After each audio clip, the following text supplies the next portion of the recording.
here because this panel specifically is focused on the concept of HR skills and what skills you need in particular to succeed in times of disruption.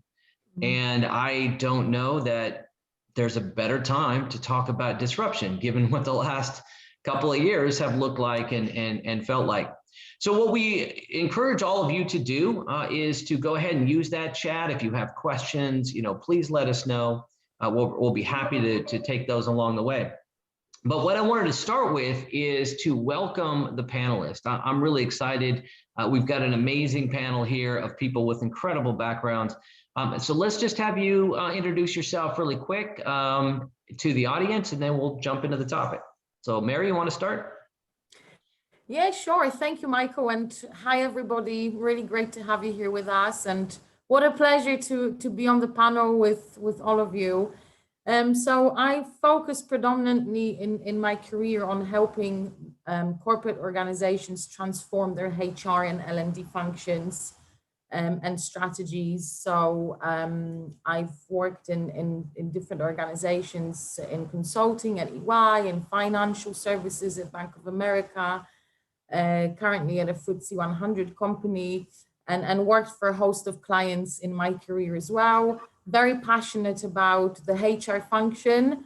Not that I wish the pandemic upon anybody, but if there was a silver lining to look for from a HR perspective, they have been really the heroes in my eyes of these past couple of years. So really pleased to be here and to be able to have this discussion today. Great, thank you. Jeanette, welcome from Auckland. Hi, everybody. Yeah, I'm in New Zealand, but the backdrop behind me is Liverpool, which is where I'm from. So I am currently Chief People Officer for Ph.Creative, which is headquarters in Liverpool. And I'm from that city, but I've worked all over the world. So a bit like Mary, but the whole panel, I think, actually has a global background of working with international companies and having remits around the globe. So I'm also extremely passionate about HR. About the people space, about the fact that we are human beings, not human doings. And I'm delighted that people are actually now, there's more of a sway towards people experience and actually thinking about people in everything that we do when we're creating people solutions. So a bit about my background. I've been in big manufacturing organizations, big consumer goods organizations, retail, pharmaceuticals, .coms, and creative, financial services, so lots of different sectors, automotive, and really, I think the thing about HR, you can go into any sector, which is fantastic. But I've managed to do that. I'm very grateful to have done that. So really happy to be here today. Thank you, Michael, for hosting the panel, and just delighted to be part of Global Skills Day. Welcome. Bernadette, welcome from Charleston. Hello, everyone, and thank you, Michael. I'm so pleased to be here. This is my second Hacking HR panel this year. The topic is a favorite of mine. I have, let's see, I'm almost embarrassed to say, probably now 30 years experience in the profession of human resources. I'm a lawyer by profession, actually, so that was my first career. And when I moved into the HR profession, I've been mainly where my heart and mind is, and that is in a series of HR business partner type roles, mostly in the chemical industry. I've lived and worked in both Caracas, Venezuela, and in Mexico City, Mexico. And I joined Sonepar, which is the world's largest privately held distributor of electrical supplies in the world. It's a French company. Joined them just 16 months ago, literally in February 2020. Now, if that doesn't make for a disruption, I don't know what is. I moved to Charleston a month prior to, when everything began to really blow up. My boss subsequently said, you should go back to New Jersey for a while. You still have your house there. I don't want you to be separated by your family and, not being able to get back, crossing state borders. Sent my son off to college in August of 2020. So a lot of disruptors for me, but I hope to talk about some other examples also today. So I'm pleased to be here. Welcome, welcome. And I realized I didn't introduce myself. My name is Michael Erisman, and I, like the rest of the panel, have had the privilege of being in HR for a long time. I've run HR functions for a bunch of brands you probably recognize, like GE and Pepsi, Microsoft, more recently, DocuSign, and helped take that company public, and a company called PushPay, Parallels, et cetera. And then right when the pandemic happened, I thought it was a great time to think about maybe taking some time off. And that led to what I'm doing today, which is I'm working with a whole bunch of startups. My phone keeps ringing of people that want help working through HR challenges in getting companies up to speed. So I'm really, really enjoying that. And I teach at a couple of the universities as well. So it's great to be here, and it's great to be with all of you. Let's dive right into the situation, and let's start with this first question. You know, we've all experienced the disruption that's happened with COVID and some of the challenges associated with that. But if we get a little bit more specific, you know, disruption can come in a variety of different ways. So I'm wondering, Mary, why don't we start with you on, can you describe a situation where you were significantly disrupted, and then kind of talk a little bit about what happened and how you responded to that? I love this question because I don't really know what example to choose, but I'll go with the first one that is coming to my mind. So since mid-2019, in my previous organization, which was a global investment bank, workforce of over 200,000 people globally, I was working with a global team designing a emotional resilience program, actually, for our manager population, to help people, you know, find ways to recharge and you know, help them drive high performance, but with the human-centered approach. And we worked on this.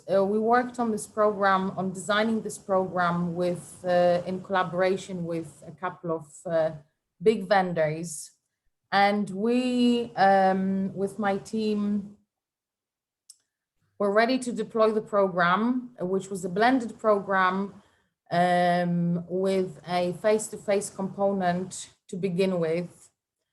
And I will never forget it. We launched the program in the first week of March. And within a week, I had to stop the program. My trainers couldn't, my facilitators, who had to go through a specific accreditation program that took 3 months, over 3 months. My facilitators couldn't come to Europe from the US. Obviously, we had the safety of our employees and our facilitators and everyone involved first and foremost in our minds. So we had to stop the program and to completely pivot to a fully digital strategy. So after literally a week, I mustered the troops, as I say. We worked subsequently for the next 3 months with the global team on redesigning the strategy and go fully digital. We obviously had to understand the impact. Our facilitators had to go through some additional upskilling and training. At the time, they weren't very confident with digital facilitation. And we relaunched the program in October. There was a great opportunity, though. What I proposed as part of redesigning the strategy was that, well, if we now have this new status quo and we've gone fully digital, why don't we expand the scope so that we reach every employee in the organization? The topic is absolutely relevant, important, and wanted by all of our employees.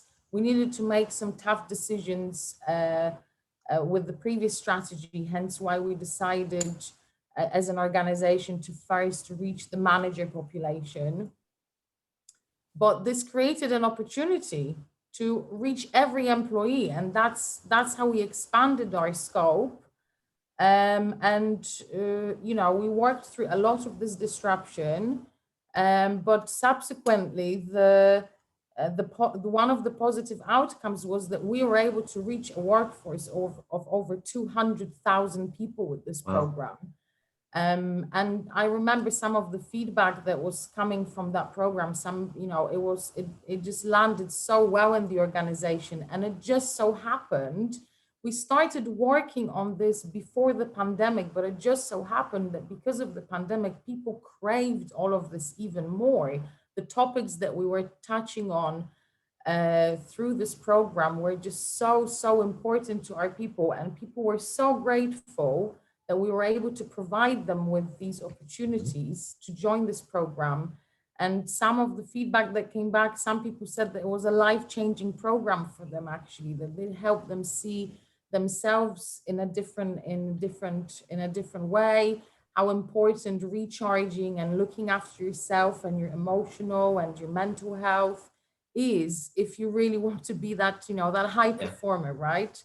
Yeah. So as I say, chaos always creates disruption. Chaos always creates opportunity, and that's what we did. We used those opportunities to reach more employees, really, with this program. Yeah, that's great. That's great, Mary. And we're going to cycle back in a couple of minutes on that emotional component itself. You know, and somebody told me a long time ago that disruption equals some sort of a equation between panic and opportunity, right? And how well we navigate that usually is what determines our successful outcome. Jeanette, let's get an example from you. When have you experienced this kind of disruption? You know, if we think about the people participating on this call, we have people who are just starting their HR careers, and then people, you know, who have been doing this for a while. Can you give another example of a time when you've faced that and kind of what you did?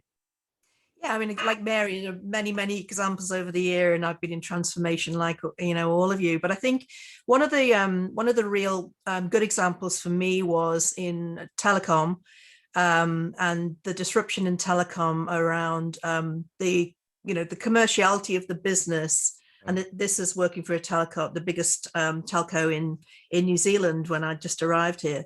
But the commercial situation was that the business was basically flatline, going into more of a wholesale model, where if the business continued the way it was, it would just stop making money.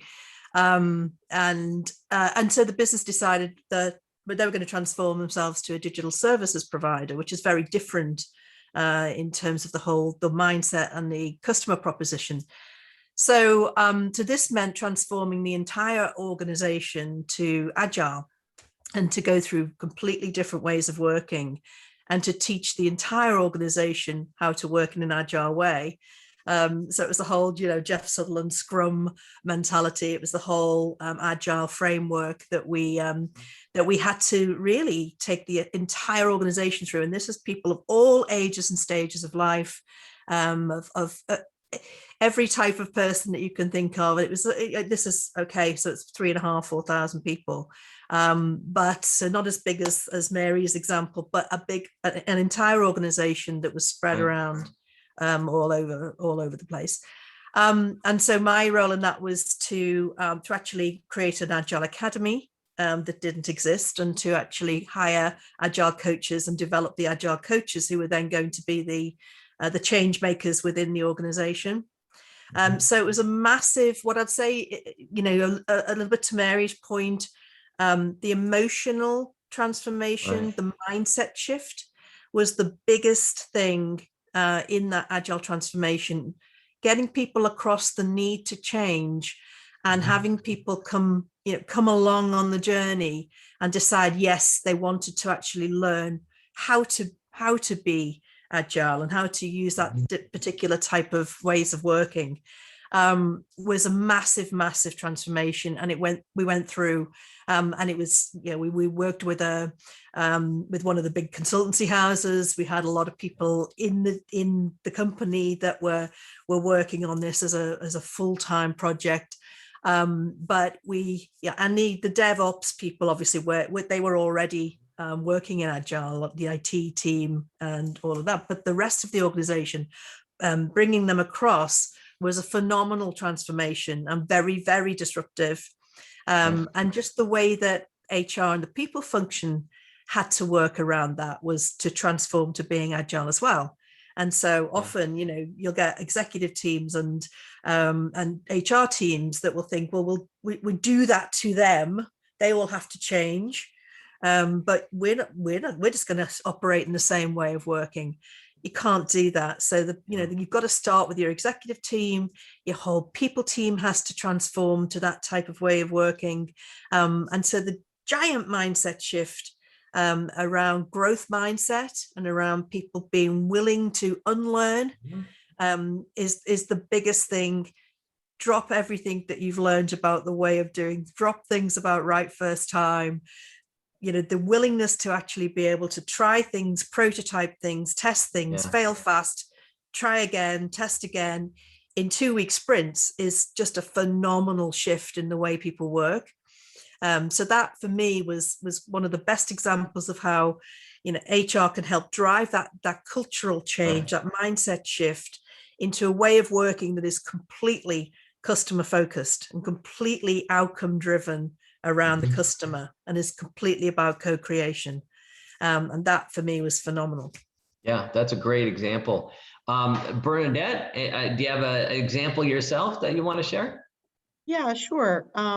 Mine is perhaps, I don't know, somewhat in a lot of ways more personal in the work setting, though. A number of years ago, the company I was working with had undertaken a major HR transformation of structure, of responsibility, of organization design. And my CHRO, Chief Human Resources Officer, resigned in the early stages of the project, which she was championing and she owned. It was her baby. Subsequently, one of my peers who was project managing this whole transformation for her was promoted to the CHRO role. I was very happy for him. The first thing that he did was to walk down the hall into my office and say, guess what? You are now the project manager for this transformation. Yeah. I had stepped onto that moving train not too much before, having been recently promoted to lead all of the HR business partners in the organization. So from an operational kind of field perspective, I guess it's really my nature, just to allow you inside my head for a little bit, and the way I process disruption is I like to talk it out. So, the first thing I did was probably call or walk down the hall to talk to every major stakeholder I knew that had been identified, whether they agreed with what we were championing or not, just to get their perspective. I did have an advantage in that I was part of this organization already for 10 plus years. So I knew who the players were and I knew where I was going to have more uphill battles and where, things might go more smoothly. And then I also had to re-engage the actual project team who just found out now they have a new boss. So brought them together and said, okay, I think you all know me, but we need to do a bit of a, the old GE new leader assimilation kind of thing. What questions do you have for me? What is a mystery to you? What do you not like that I'm doing that I should change? Those kinds of things. And I think that the one thing that I had to do was do all of this quickly. Right. So, we had project deadlines to meet, and that those deadlines were not going to change just because the organization changed at the top. Right. And these are great examples of the kinds of changes that impact us in HR. And what's amazing is that we could all probably give 5, 10, 15 of these that have happened throughout our career. So for those in the audience that are listening or will be watching this on a recording later and tuned in because this is Global Skills Day, let's talk about some of the skills that you all think are required. You know, when you get faced with one of these situations where the world just changed, the world pivoted, something you weren't expected happened, we have the challenge of, in particular in the HR function, we both have to adapt to the change. We also have to lead others through the change. And sometimes we have to lead our own teams through the change. So if you were to think about maybe 1 to 2 things that you think are kind of mission critical skills that have enabled you to be successful through those transformations, what are they? And I'll just open it up to any of you who want to give some ideas. Well, I'm happy to go first. Look, I think, well, there are many skills, aren't there? But I think that the customer obsession is something that for me is a really strong skill that I think HR people should have, and the customer being our people for the HR team. So we have 2 customers. We have our customers that are our product customers or our company customers, but we also have our customer, which is the entire organization. So we have to be really, really aware of what is it that they need. They are, as I say, human beings. How do we give our people what they need to succeed? How do we provide the tools and the frameworks for them to be able to do their job and love what they do and perform well and feel safe doing it? I think the empathy around people is really, really key. So having EQ, you know, I've worked with huge amounts. I mean, I've worked with all kinds of people over the years, but I think that a lot of people with the highest IQ often don't have the highest EQ. And I think you need a mix of both. You know, I've got a very low IQ. I'm just joking, but you know, I'd like to say, if you've got a balance in your people team of people with a, you know, reasonable IQ and reasonable EQ, having those 2 things is really, really important, because you have to put yourself in the shoes of your people and meeting people where they're at. And just being able to guide them through with great communication and with co-creation. So the other really big skill set I see in HR, apart from positivity, which is a massive one, but the other big skill that I require in my teams is the ability to understand design thinking and to understand, you know, what do we need for our people? How do we design what we need for our people by having them be part of the design process, rather than just forcing programs onto people and forcing things and delivering things that people don't want. So it's about really understanding and getting under the skin of your people by constantly asking what they need and helping design things they don't know they need, where they're part of the process of design. Yeah, that's great. And it's so important, because when you think about the training required to end up in HR, oftentimes what is taught are things, processes, you know, how to do certain things, what those things are, maybe like how to set up performance management, or maybe it's benefits, or maybe it's something else. But this is about, what you're capturing is the how to go do it. You know, your empathy is one of those things where, last time I checked, there's not a class in graduate school on empathy. There probably should be, but there isn't. So I think you bring up a fantastic point. Mary, Bernadette, anything else you want to add to that? Yeah, you know, I'll show you something. I don't know if you can see it very well.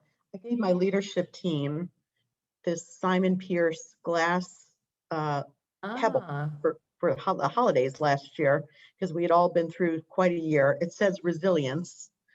So that is one thing that I'm not sure I would say it's a skill, but I do actually think we learned a lot about being resilient last year, whether we liked it or not. In terms of specific skills, you know, I didn't go to HR school either. I went to law school, and a lot of my early years were spent being intuitive to a great degree and realizing what I needed to learn and who in the organization could teach me those things. I will also say that it takes a lot of courage. And you learn that, I think, mostly by sometimes even having bad experiences or making bad decisions, making mistakes, but then kind of picking yourself up and dusting yourself off and say, okay, honestly, let me reflect on what I learned from this and what I could change next time, and how to approach something. And the other thing I will say is, back to this design thinking that Jeanette just referenced, if you can learn or stretch that muscle that forces you to look above a task or a process, and you can say, okay, what is the story or the landscape here? Right. And then you can take that and say, okay, then how do I need to design my HR organization so that I can see that? That's one of the things that I did when I came to Sonepar.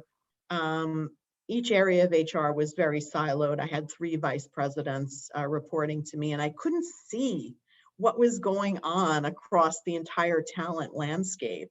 So I started to group individual responsibilities within HR in a certain way so I could see like the whole story. And that, I think, is a really important skill to have too. Yeah, that's great. Mary? Well, I absolutely agree with everything that's been said so far. And it's great to hear that things like empathy, positivity, design thinking are part of this discussion. To add to this, I would say, for me, it's the bedrock of thriving in change and ambiguity, and across a lot of disruption is learning agility.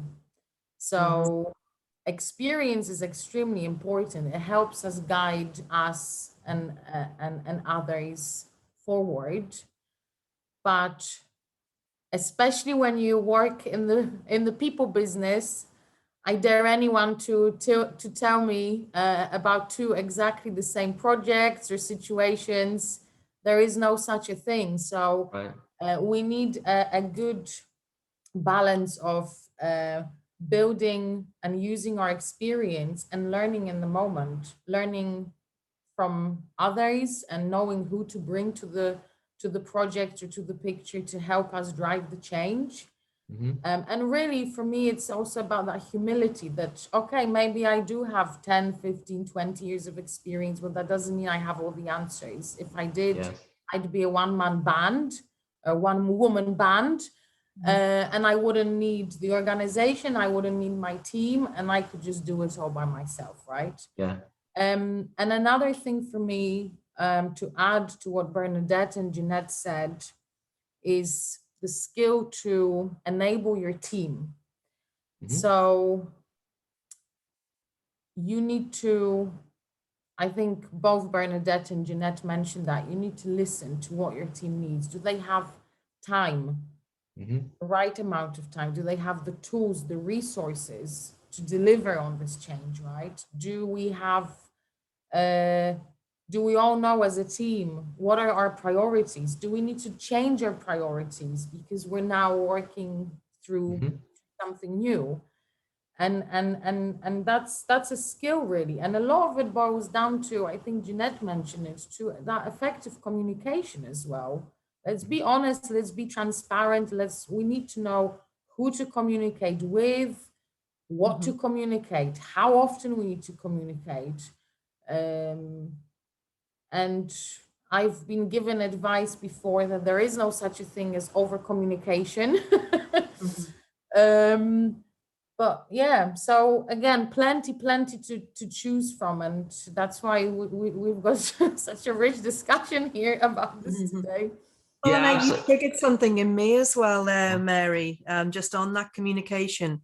One of the things that, you know, for Michael, you said there are a lot of people on this that will watch this from all stages of their career.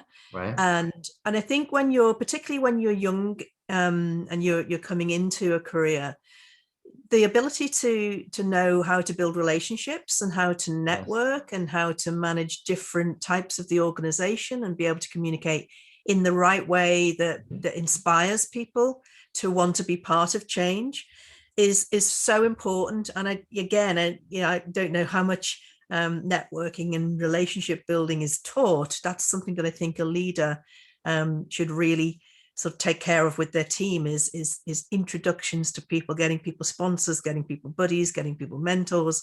That sort of skill of building your network is really, really key as you go through your career.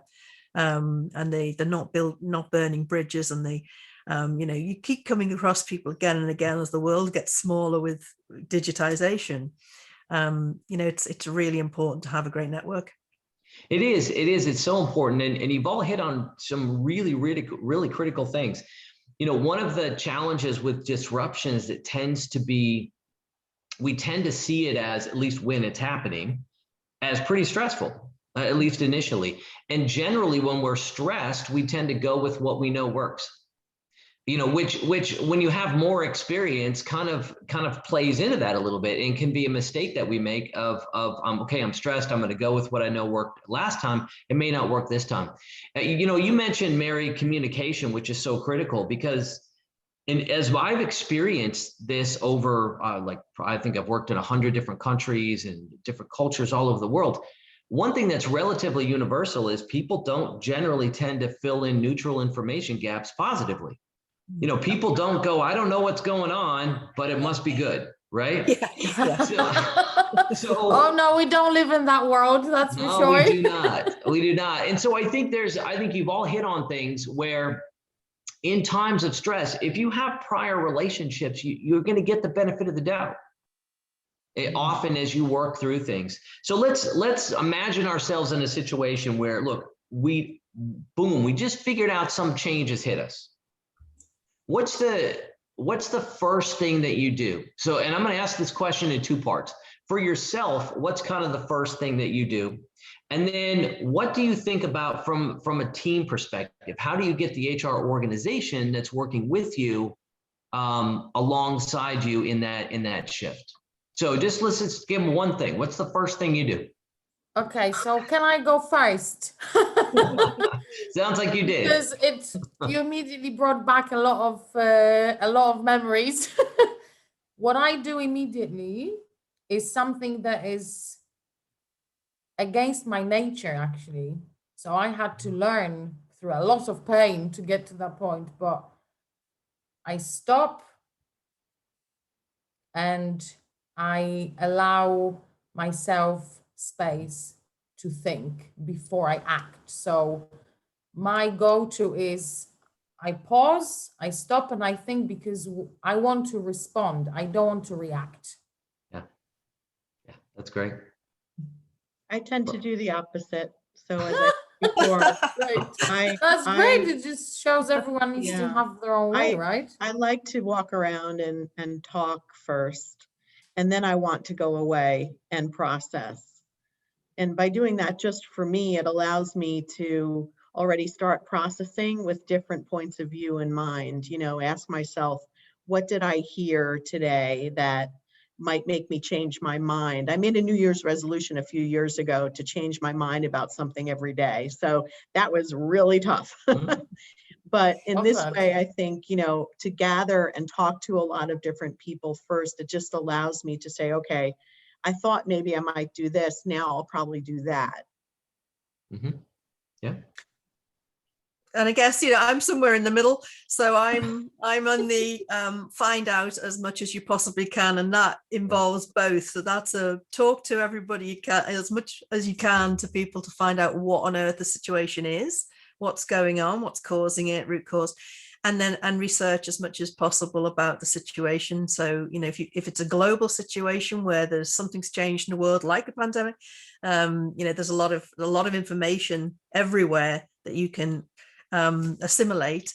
So it's a bit of both, but I think that talking to people about how something might affect them is just super important. So yeah, I'm of the walk around, pick up phones and try and find out as much as you can.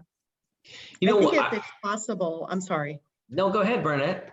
I just wanted to add, in terms, because you asked about the team in particular, right. If it's possible, I probably err on the side of saying, I'm not going to change much right away, to give that reassurance to the team. I've said that many times in many different projects.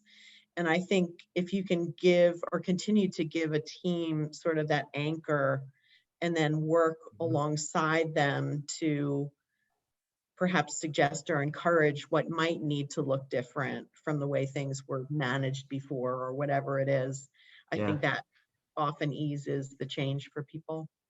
Yeah, I think that's a really great point. And what I've taken from all three of your comments, and I hope the audience does as well, is this concept that you don't have to have the answer. Right. There's a lot of pressure that people put on, primarily on themselves, but oftentimes it comes from the rest of the organization, that when there's a disruption, we need an answer. And sometimes the answer is, I don't know. Here's what we're going to do. I was blessed to have some very good mentors early in my career. And one of those, she sat down with me and said, just always think in terms of this kind of gap analysis. What is it that we want to accomplish? What's the outcome we're after? Where are we now? And then start working on the gap in between. And if you don't have any idea what's going on, start defining those things. Okay, let's stick to our principles. You know, what is it that we want to accomplish? What's happening today?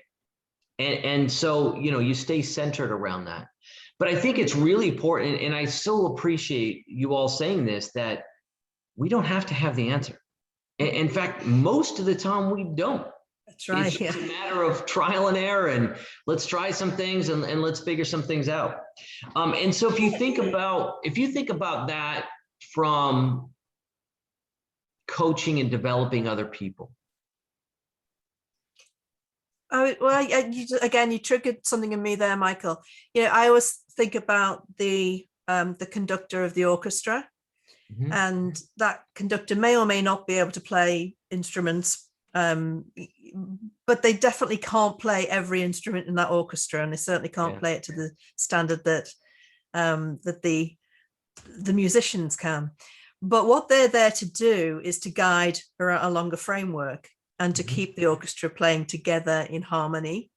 And it's about that ability to know your team and know when your team, or, you know, like any great coach of a sports team, the ability to have brilliant people come forward and play at their best. That's our job. Yeah, I'm not a good football player or a good hockey or rugby player or any of that thing. But if I was coaching a football team, I just want to make sure that we're getting the best out of that team. The players on the pitch have everything they need to succeed, and also they have a healthy respect for each other and how to best play together. So that's our role. It's not to know, you know, it's not to know of how to do it. It's how to have others come to the right conclusions and performance, and they will bat it absolutely out of the park. People will create solutions that and how, you know, my teams create solutions that I could never have thought of. Yeah. You know, and it's like, wow, how do we end up here? Amazing things that you've got brilliant people in your team. Just let them fly, but just give them the right environment, a conducive, safe environment where they can play. Yeah, absolutely. And let them tell you the truth. There's nothing quite so illuminating when you roll something out and somebody says, well, I knew it wouldn't work because of this. And you're like, well, why didn't you say something? You know, and that's our role, I think, as leaders, is to create the environment where people can always say, wait a minute, I think we've forgotten about this, or have you considered this? So if we think about, we got about 10 minutes left, and I know, look, we're trying to boil the ocean. This is a huge, huge subject, right? In terms of handling disruption. But what I appreciate about what the insights that you're giving our audience is not so much that there's a formula, but that there's a way to be. And so I'm wondering if you think about when you first started your career, and you're thinking about what do you wish you would have known that would have helped you better prepare for the inevitable disruptions that are going to come? I think one thing that I learned really early on was how important it was to know ultimately who was the final decision maker on something and who I needed to communicate to or with in order to influence that. I know it's kind of a subtle thing, but once I learned how to do that well, many other things came more easily. And in the incredibly matrixed organizations that we have today, perhaps not so much in a startup environment, but in many mature industries, you have this web of reporting relationships. And as an HR business partner, it's difficult to unravel that. So difficult to know, okay, who do I need to influence or speak with today in order to drive what I think this business needs in terms of a talent strategy, for example. So that's one thing that I learned early on was really important. Yeah, that's great. One thing that I learned, early on, or wish I'd known at the very start of my career, is the art of storytelling. How to really inspire people through story, how to make things real for people, how to touch them in a way that makes them feel listened to, part of things included. And I think the other thing is, in some organizations in my early days, people would want to sort of sugarcoat the truth because they're worried it might upset people or frighten people. But we have in PH, we have our employer brand is love the struggle. Recognize that if you want to be the best at anything you do in a team, you've got to struggle to get there. You've got to, high performing teams struggle to get there, but they love what they do because they're doing it together, and they get the reward at the end, and it's fun. But always sell the truth. That's another tagline we have: always sell the truth. If you treat people as if they're stupid or they don't know what's going on, then it's going to really hurt your organization. You've got to sell the truth. You've got to actually tell people what's going on, be clear about it, and be honest about what we've already said, Michael and Mary and Bernadette, is this piece about just being honest with people, enabling them to understand the situation and then be part of whatever is the solution, is for me super important. Just always tell the truth. Yeah, absolutely. Easier to remember too. Yeah. Yes. Mary? Gosh, I just love what everyone is saying, really. So I don't want to parrot anything. So what I would add is that actually, at times of great disruption, I think many a times it's not so much about following rules, but actually breaking them, knowing which ones you need to break or bend to